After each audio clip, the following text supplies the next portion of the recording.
can smell this a mile away.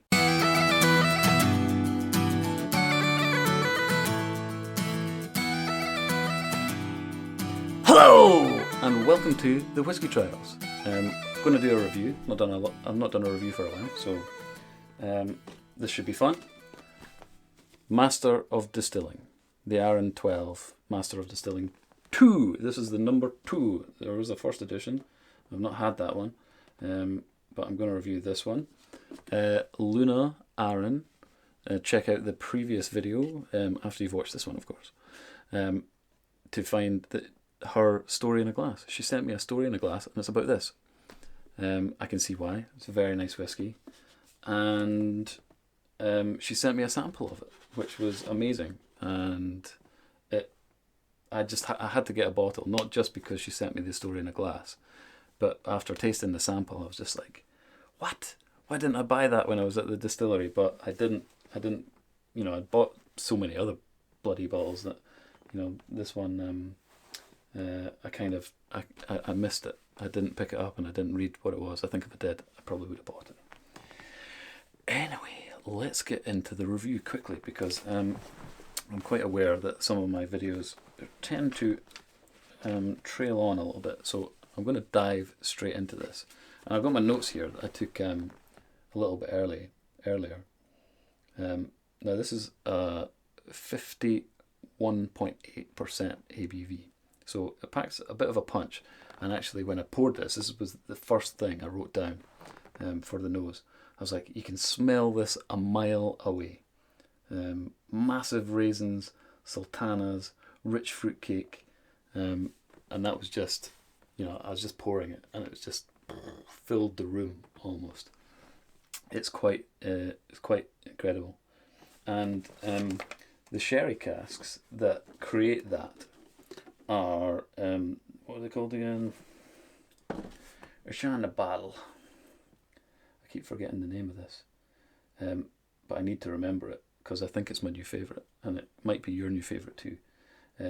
Palo Cortado, and I know that Deanston did a Cortado, Palo Cortado cask finish one, and it pretty much just sold out straight away.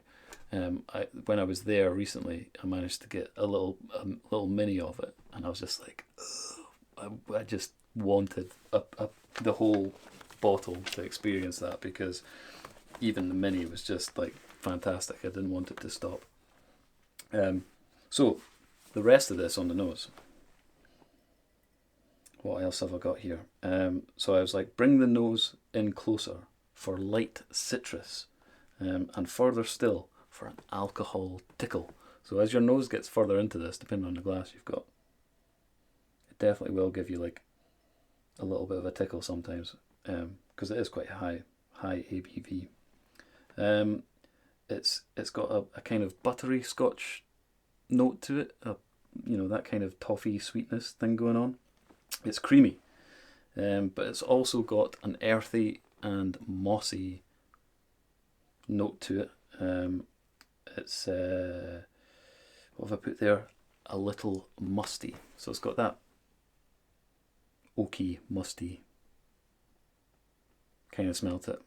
And now that I've got this up here, I'm picking up a sort of cream soda and vanilla,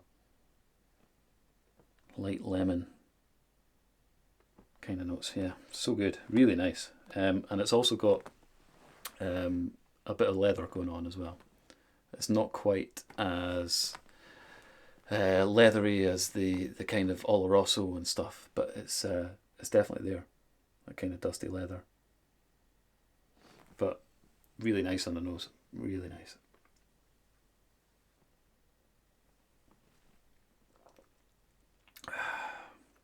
Does not disappoint on the taste as well. Quite peppery. Initial pepper on the front of your tongue. I think if the first nip on this, especially, you're going to get quite a lot of a kind of Szechuan pepper tickle and numbness. But I have written here, it's one of the tastiest Arrans I've had. and that is no word of a lie. It's very nice indeed. It's very nicely balanced. From the nose, there's a lot of fruitcake, and you would expect that to be the kind of dominant thing coming through in the taste. But there is fruitcake, but it's not dominant. Like it's a very finely well balanced malt, which I said here, and so yeah, I'm saying you get a lot more than the fruitcake. You get a dusty leather. You get a copperiness. There's definitely a metallicness. It's slightly drying, but it's also mouth-watering with the smells and everything. So it's got a dryingness, but makes your mouth water too. So a Szechuan pepper hit, like I said, it does this. I noticed this more on my kind of first nip of it again. So like when you know what it's like, you have the first nip and the second nip, third nip, fourth nip, however many nips of it, and it can change throughout that process.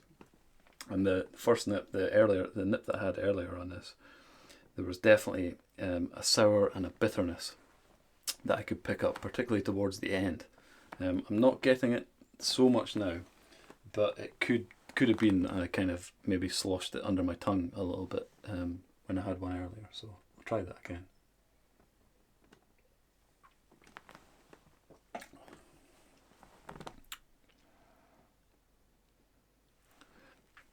Yep, definitely get the pepperiness.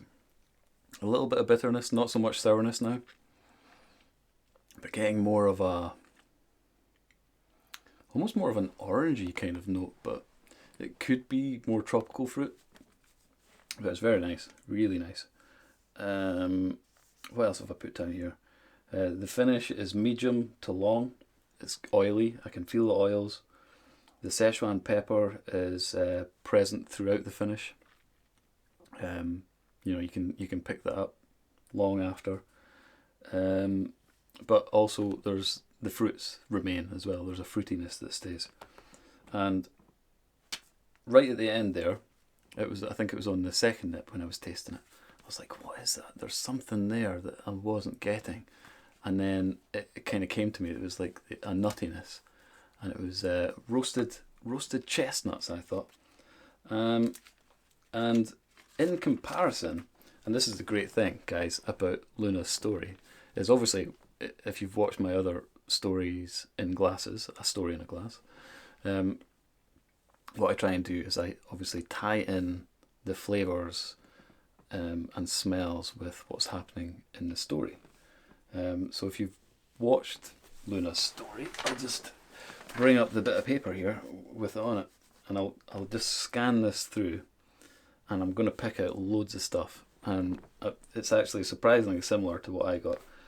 Straight away, she says, entering the dusty small shop. So like I said, it does have that slight dusty leather kind of thing.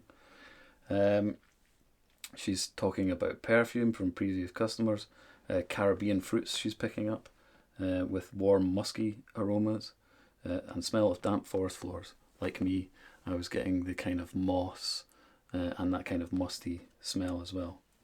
But everything's so well balanced in it. There's nothing that's like trying to take over from anything else.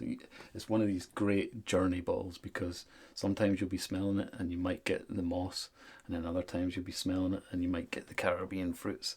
It's one of those kind of bottles. I highly recommend it. What else does Luna say? She's done a really great job. She talks about the blood when she pricks her finger with the coppery kind of taste. I got that as well, definitely. I think that actually that was on the first nip. That was part of the kind of sour bitterness for me, was a copperiness in there as well. There was something else that she said, rich buttery colour, starfruit syrup, grilled pineapple. This was one of the things I was struggling with at the end, and I think Luna's probably totally nailed it with that. It's amazing. It's a really good tasting note. I kind of thought there was like some kind of burnt or toasted edge to some kind of fruit. But I mean, grilled pineapple is like, it probably nails it. And you know, I'm saying chestnuts. Luna's saying pistachios. You know, creme brulee, all this kind of stuff. It's an amazing job. So you can see all the sort of tasting notes in her story, which is fantastic. And I have to say, I agree with pretty much all of them. And if you get the chance, I would go out and buy one of these. 12,000 bottles, so it's a fair few. There should be a few kicking about. Would I buy this again? I definitely would. How much did it cost me? Gads, now you're asking. I don't actually know. I'll stick it up here. I'll double check it. I'd like to think it was about the 50 quid mark. I'm pretty sure it was. But like I said, I'll put it here like a magician. What else can I say about it apart from go out and buy it? I don't think I need to say anything else. So cheers, guys.